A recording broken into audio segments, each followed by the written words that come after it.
नमस्कार दोस्तों, मैं अजय अग्रवाल छत्तीसगढ़ का रहने वाला हूँ। मेरी शुरुआत जो है बियर से हुई। बियर पीना मैं चालू किया दोस्तों के साथ। मेरे मोहल्ले में पंजाबी लोग रहते हैं मेरे वार्ड में। मैं उन्हीं के साथ बैठता उठता था, उनके यहाँ फंक्शन वंक्शन में जाता आता था, तो उन लोग थोड़ा थोड़ा करके मेरे को पिलाना चालू कर दिए। तो पीते पीते मैं फिर होटलों में बैठ के पीने लग गया। पीते पीते फिर धीरे धीरे मैं दारू पे आ गया। दारू पे आने के बाद मैं जो है कई बार बीमार पड़ा। बीमार पड़ने के बाद हॉस्पिटल में कई बार डॉक्टरों ने इलाज चला। फिर उसके बाद मैं छोड़ देता था 6 महीना साल भर। फिर उसके बाद नहीं मानता था तो फिर पीने लगता था। और पीते पीते मेरी ये कंडीशन हो गई थी कि पहले मैं हफ्ता 10 दिन में एक बार पीता था, फिर मैं डेली का आया, फिर डेली के बाद मैं 24 घंटे वाला पीने लग गया। और 24 घंटे का पीने लग गया तो भाई घर वाले एक हिसाब से पैसा देते थे। हिसाब से पैसा दें तो उतने में पूरा ना पड़े मेरे को। मैं फिर पीना चालू जब किया तो फिर चोरी भी करने लग गया धीरे धीरे।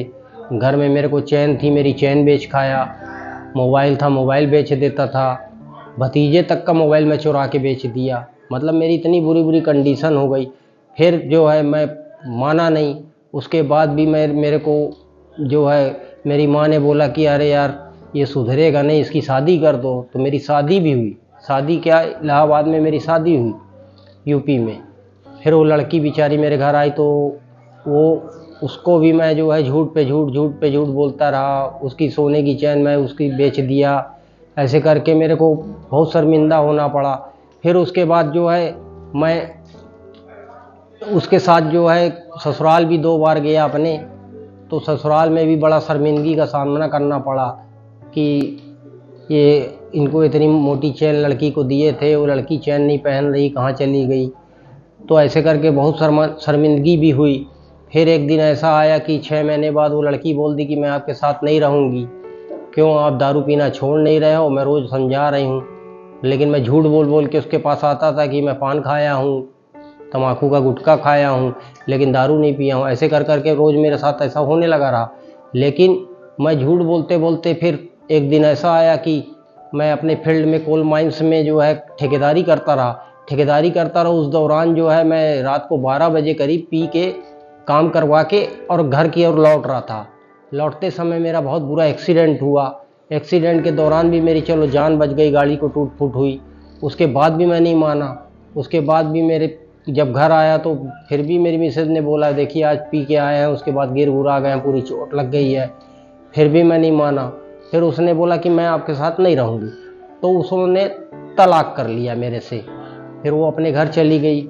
इतनी बर्बादी हुई। फिर उसके बाद मतलब मैं घर में कोई सामान को छोड़ता नहीं था। मोटरसाइकिल है, मोटरसाइकिल को गिरवी रख दूं, कभी कुछ सामान गिरवी रख दूं। ऐसे ही माँ के पास फ़ोन आया मौसी का। मौसी ने भी बोल दिया कि देखो मेरे लड़के की शादी है, इसको मत भेजना, नहीं तो दारू पी के वहाँ नाटक वाटक करेगा, मेरे पूरे माहौल को ख़राब करेगा। फिर उस दिन मैं भी जिद्द में ताव में बोल दिया कि मेरे को किसी रिश्तेदार क्या नहीं जाना है। ऐसे ही चलता रहा। फिर मेरे को इतना पीना चालू कर दिया कि 24 घंटे चाहिए मेरे को दारू। और फिर मैं खड़ा भी नहीं हो पाता रहा ठीक से। फिर हॉस्पिटल में मेरा भाई भर्ती कराया। भर्ती कराने के दौरान जो है डॉक्टर लोग सलाह करते रह रहे यार ये तो तू 6 बार इसका इलाज करा चुका, ये ठीक होता है फिर जाता है बाहर पीता है, ठीक होता है फिर पीता है, ये मानता तो है नहीं। तो मेरा भाई बोला यार क्या किया जाए भाई, ये करना पड़ेगा। तो मेरा भाई भी कई कई बार मेरे को समझाया मत पिया कर भाई, मर जाएगा। फिर मेरे को बोला क्या काम करेगा। पहले तो मोटरसाइकिल का काम करवाया, मोटरसाइकिल की दुकान खुलवाई। फिर उसके बाद बोला क्या करेगा। फिर उसको भी मैं पूरी ख़त्म कर दिया बेच बाच के। और फिर मेरे को बोला क्या करेगा, मतलब ठेकेदारी करूँगा। तो कोल माइंस में मेरे को ठेकेदारी भी करवाया, बहुत बढ़िया काम भी चलने लगा। कुछ दिन तक तो मैं एकदम बंद करके बढ़िया से रहा। फिर उसके बाद वहाँ जाता था कोल माइंस में, घर से 15 किलोमीटर दूर, वहाँ जाके फिर होटल में बैठने लगा। दिन रात फिर पीना चालू कर दिया। वहाँ से भी मेरे को हटाया गया, मेरा भाई लोग हटाए कि ये तो और जाके वहाँ बर्बाद हो रहा है। ऐसे करते करते मेरा बहुत वो हुआ नुकसान। तो नुकसान में 50 लाख का नुकसान कर दिया। दुकान में फिर बैठाए, बोले कि अब दुकान से तुम उतरना नहीं, तुम दुकान ही में रहोगे। दुकान में भी झूठ बोल बाल के इधर उधर काम का बता के निकल जाता था। वहाँ फिर पीने चला जाता था। फिर पीते पीते फिर लास्ट में एक बार बहुत बुरा बीमार हुआ। बीमार होने के दौरान ये हुआ कि लास्ट में मेरे को फिर डॉक्टर ने बोला कि यार इसका लीवर तो बहुत डैमेज हो गया है, ये मान नहीं रहा है, ये मर जाएगा। 1 महीना 2 महीना अगर ऐसे ही पीता रहा तो फिर मर जाएगा, ये तो अपनी जान देने में तुला है। तो फिर उस समय जब डॉक्टर बोला तब मेरे को थोड़ा सा डर बैठ गया। डर बैठा तो मैं अपने भाई को बोला यार मेरी जान बचा दे यार, मैं मरना नहीं चाहता। मैं खूब अपने भाई को बोला यार कहीं भी देख यार, कहीं बढ़िया इलाज करवा दे, मेरा लीवर ठीक करवा दे, मैं जिसमें कि बच जाऊं। तो मेरे भाई लोग भी बेचारे, मेरे 5 भाई हैं, पूरे पाँचों मेरा ख्याल रखते हैं, पैसे कौड़ी से लेके हर चीज़ का, कोई भी चीज़ की कमी नहीं करते हैं। खाने पीने से लेके गाड़ी घोड़ा हर चीज़ मेरे को दिलाते हैं, जो चीज़ बोलता हूँ वो दिलाते हैं। लेकिन उसके बाद भी मैं उनकी इज्जत नहीं रखता रहा। कहीं भी मार्केट में जहाँ पी के जाऊँ वहीं पे मार्केट में बदनामी हो जाए, जहाँ रिश्तेदारों के यहाँ जाऊँ वहीं बदनामी, जहाँ जाऊँ वहाँ बदनामी। वहाँ से फ़ोन में, मेरे घर में फ़ोन आए हमेशा कि आपका लड़का ये कर गया, आपका लड़का वो कर गया। लास्ट में जब मेरी चलने की हालत जब नहीं बची तब मेरे घर वालों ने एक डिसीजन लिया कि इसको पता करते हैं कुछ। तो मेरे भाई ने फिर नेट के द्वारा जो है गूगल में सर्च वर्च किया और बेस्ट नशा मुक्ति केंद्र के बारे में जानकारी की। तो बेस्ट नशा मुक्ति केंद्र में जब जानकारी की तो समर्पण नशा मुक्ति केंद्र का नाम आया। समर्पण नशा मुक्ति केंद्र में पहले उसने पूरी जानकारी ली कि वहाँ खाना पीना ये वो सब चीज़ के बारे में। तो बोले घर जैसा खाना है तो आप भेजना है भेज दीजिए। तो मेरे भाई ने ये भी बोला कि ये कहाँ आएगा, ये तो रास्ते में पीने लग जाएगा, ये इसको अकेले छोड़ देंगे तो पिएगा, एक मदद आपकी चाहिए। तो इन्होंने बोला कि चलो बोलिए सर क्या मदद करेंगे। बोले इसको ले जाइए आप लोग आके। तो ये लोग, मेरी जो समर्पण की टीम है, उन्होंने मेरे को सहयोग से लेके आए। मैं अभी फिर जब आया यहाँ पर तो 4-5 दिन तो मेरे को बड़ा अजीब लगा शुरू में।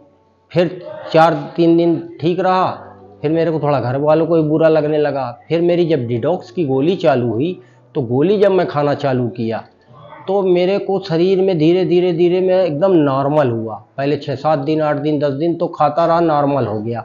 नॉर्मल जब हुआ, जब यहाँ पर जब क्लास में जाना चालू किया, पहले तो शुरू में सवेरे उठ के जाता था योगा पे जब जाने लगा तो योगा से मेरा शरीर खुलने लगा। जो मैं घर में पड़े रहता था दारू पी के हमेशा, तो योगा से मेरा शरीर खुलने लगा।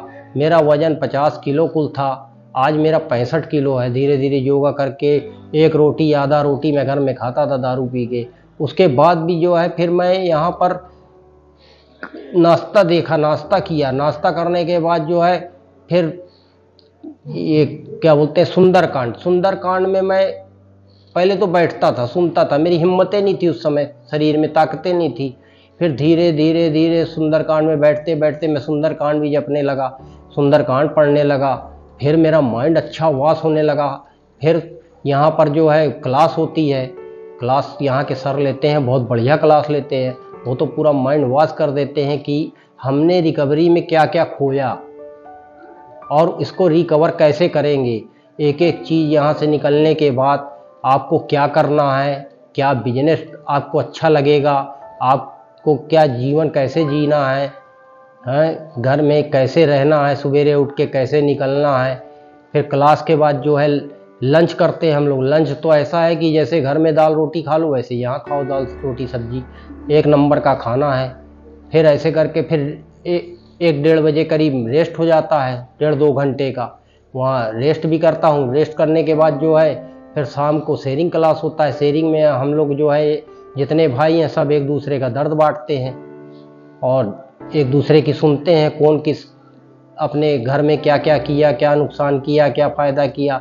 ये सब चीज़ से जानकारी भी मिली कि हमने ये किया, कोई बताता है कुछ किया, कोई बताता है कुछ किया।